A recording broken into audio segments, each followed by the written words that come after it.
دل بدل دے، دل بدل دے۔ شروع اللہ کے نام سے جو بے حد مہربان نہایت رحم کرنے والا ہے۔ رمضان المبارک عنایت الہی کا مہینہ ہے۔ اس میں رحمت و مغفرت لٹائی جاتی ہے۔ اس کا ایک ایک لمحہ ہزاروں برس کی زندگی اور طاعت و عبادت سے بھاری اور قیمتی ہے۔ اس میں اجر و ثواب کے پیمانے 70 گنا بڑھ جاتے ہیں۔ اس میں خیر کے طلبگاروں کی حوصلہ افزائی کی جاتی ہے اور شر کے متلاشیوں کا راستہ روکا جاتا ہے۔ اس میں اللہ تعالیٰ براہ راست اپنے بندوں کی طرف متوجہ ہو کر اپنے دست شفقت سے رحمت و مغفرت کے پروانے بانٹتے ہیں۔ چنانچہ ارشاد نبوی ہے، اس ماہ میں ہر عمل کا ثواب 10 گنا سے 700 گنا تک بڑھا دیا جاتا ہے، مگر اللہ تعالیٰ فرماتے ہیں کہ روزہ اس قانون سے مستثنیٰ ہے، کیونکہ وہ میرے لیے ہے اور میں خود اس کا بدلہ دوں گا۔ اس ماہ مقدس میں روزانہ افطار کے وقت روزہ داروں کو پروانہ فرحت و انبساط عطا کیا جاتا ہے۔ یہی وہ مہینہ ہے جس کے روزے سے اس عاصی و خطا کار بندے کے منہ کی بو اللہ کو مشک و عنبر سے زیادہ پسند آتی ہے۔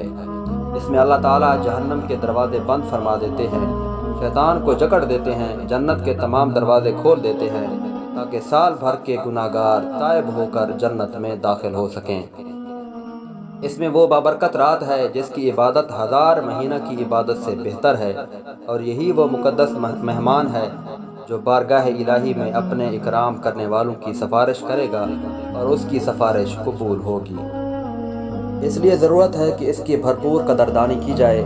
اس میں تمام تر مصروفیات کو مختصر کر کے رحمت و مغفرت الہی کو سمیٹا جائے اور جتنا ہو سکے اللہ کا قرب حاصل کیا جائے، خصوصاً باجماعت نمازوں، تراویح اور نوافل کا اہتمام کیا جائے، کثرت سے استغفار، تلاوت اور ذکر اللہ کیا جائے، جنت مانگی جائے اور جہنم سے پناہ مانگی جائے، مبادا آئندہ سال یہ موقع میسر آئے یا نہ آئے۔